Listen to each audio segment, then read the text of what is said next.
अस्सलाम वालेकुम नाजरीन, मेरा नाम काजी अरसलान और आप देख रहे हैं मेरा यूट्यूब चैनल। नाजरीन, इस वक्त मैं बहरिया टाउन कराची के प्लेटफार्म से बहरिया टाउन कराची में लास्ट कुछ दिनों से बड़ा एक शोर शराबा हो रहा था मलक रियाज साहब की वापसी का, जो कि 15 तारीख को थी और अभी तक ऐसा कोई भी सीन हमारे सामने नहीं आया। तो नाजरीन, ऐसे में बहुत से लोगों ने अपनी प्रॉपर्टी को होल्ड कर दिया, बहुत से लोगों को ऑफर्स भी गई, लेकिन प्रॉपर्टी को होल्ड कर दिया गया। तो मैं थोड़ा सा उन लोगों के माइंड में एक बात को डालना चाह रहा हूँ कि मलक साहब अल्लाह करे आ जाएं। मलक साहब के आने से भी क्या आपको लगता है कि ये 2 दिन में मार्केट जो है वो जैसे क्रैश हुई है, 4 साल में वो 2 दिन में जो है वो मार्केट तकरीबन 50 लाख बूस्ट कर जाएगी? तो ऐसी कोई बात भी नहीं है।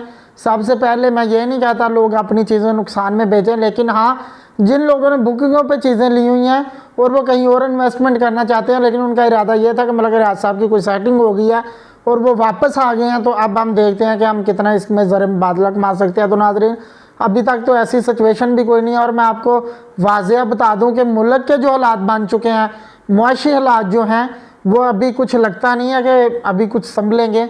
अल्लाह करे ये सब संभल जाएं। आप लोगों ने अपना पैसा इन्वेस्ट किया हुआ है, पता नहीं आपके दिल में कोई मेरे लिए बात आ रही होगी कि अरसलान भाई ऐसी बात क्यों कर रहे हैं, लेकिन मैं आप लोगों को एक रियलिटी बयान कर रहा हूँ कि ये 4 साल में जो मार्केट इतनी गिर गई है, वो 4 दिन में ये मार्केट उठेगी नहीं। अभी तो मुल्की हालात और बड़े मामला चल रहे हैं ऐसे, जिनको बेहतरी की तरफ जाएंगे तो ये सारी चीज़ें बेहतर होंगी।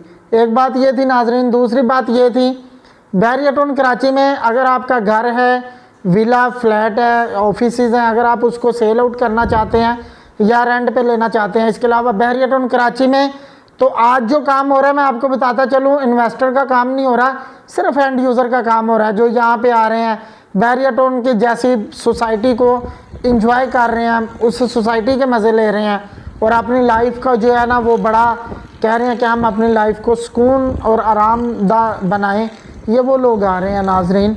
तो अगर आप भी ऐसी ख्वाहिश रखते हैं तो आप बहरिया टाउन कराची में आ जाए। मैं आपको वाज़ेह बताता चलूँ कि ये मार्केट अल्लाह के फजलो करम से ये ऐसे टूटेगी नहीं कि इन पे बलडोज़र चल जाएंगे। ये सेफ मार्केट है और आपको पता चल भी गया होगा, जैसे मलक रियाज साहब इसके इंस्टॉलमेंट वगैरह ऑलरेडी कुछ पे कर चुके हैं, कुछ उनकी बातचीत चल रही है, तो ये भी सेटलमेंट इंशाल्लाह हो जाएगी। तो आप इस चीज़ से घबराएं नहीं कि अगर आप बहरिया टाउन कराची में इन्वेस्टमेंट कर रहे हैं तो पता नहीं आपकी प्रॉपर्टी को क्या कर दिया जाएगा। तो अल्लाह के फजलो करम से नाजरीन, ये महकमे, ये हुक्मरान, ये सारे आप लोगों के ही हैं। आप लोगों को नुकसान पहुंचा के खुश नहीं है, ना ये सब लोग आपको नुकसान पहुंचा के खुश होंगे। और घबराना नहीं, आप इंशाल्लाह आएँ। बहरिया टाउन कराची तो बन चुका है, जैसे कायदे आज़म ने पाकिस्तान को बना दिया तो अल्हम्दुलिल्लाह चल ही रहा है ना, कभी यूँ करके कभी यूँ करके, तो ऐसे भी बहरिया इंशाल्लाह चलता ही रहेगा। ये कहीं भी ना टूटेगा, ना झुकेगा, ना रुकेगा, इंशाल्लाह ये चलता रहेगा। यहाँ पे सेल परचेज़ का काम हो ही रहा है, लेकिन आप कहें कि आज हम प्लाट ले लें और 2 दिन बाद 10 लाख रुपए उससे कमा लें, तो ये काम नहीं हो रहा। हाँ, एंड यूज़र का काम यहाँ पे हो रहा है। अगर आप भी एंड यूज़र है तो आप बहरिया टाउन कराची में आएँ, बहरिया टाउन कराची में इन्वेस्टमेंट करें और अपनी लाइफ को इंजॉय करें। दुआ में याद रखें। अल्लाह निगहबान। आपका अपना काजी अरसलान।